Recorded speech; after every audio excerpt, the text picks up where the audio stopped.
Donc on fait un suivi sur les reptiles qui s'appelle le POP reptile. Ça nous permet de connaître un peu les populations de reptiles, donc c'est essentiellement serpents, lézards. Alors au niveau des serpents, on a 7 espèces qui sont présentes. Donc, la vipère, c'est la vipère aspic.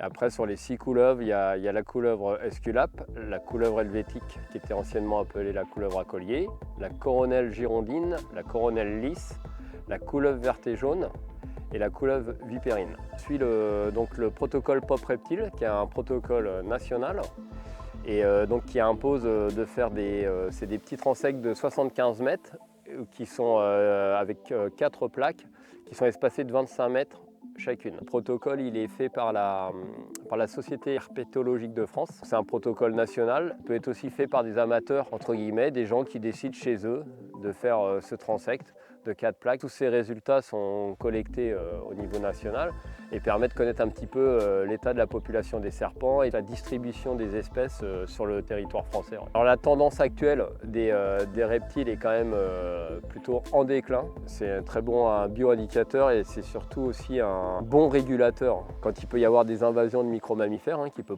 poser une problématique sur des champs, choses comme ça, c'est très important d'avoir des populations de serpents qui eux-mêmes vont équilibrer un peu la balance. C'est toujours la chaîne alimentaire. Quand il manque un peu le prédateur, c'est que tout s'écroule. Les menaces actuelles qu'on peut rencontrer sur la réserve, c'est vrai qu'on a quelques soucis avec des chats errants qui sont en périphérie de la réserve, justement qui rentrent sur la réserve, qui sont des vrais prédateurs. On l'a déjà vu tuer des couleuvres vertes et jaunes.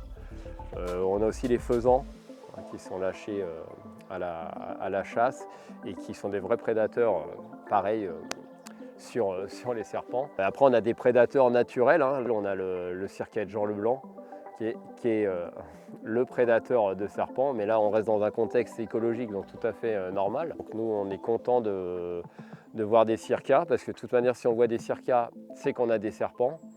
Et donc c'est une bonne chose. Les serpents sont quand même très impactés par le réchauffement climatique et contrairement à ce qu'on croit aussi, c'est que les serpents sont très sensibles à la chaleur. On pense que plus il fait chaud, plus il y a de serpents, mais ce n'est pas le cas. Ils ont vraiment besoin d'une température très précise pour pouvoir se reproduire. Et avec le réchauffement climatique, il peut y avoir quand même un impact important. Et aussi par l'agriculture au niveau national qui a détruit beaucoup de haies. Les serpents sont des animaux qui ne peuvent pas prendre la fuite. C'est plus facile à une libellule d'aller chercher une autre mare qu'un serpent a des déplacements très longs et notamment la vipère aspic qui se déplace très peu en réalité. Mais les serpents au sens large sont vraiment en déclin suite à la pollution agricole, suite à l'extension agricole. Et le gros souci des reptiles, c'est que l'insecticide impacte le micro-mammifère qui est mangé par le serpent et donc qui impacte le serpent.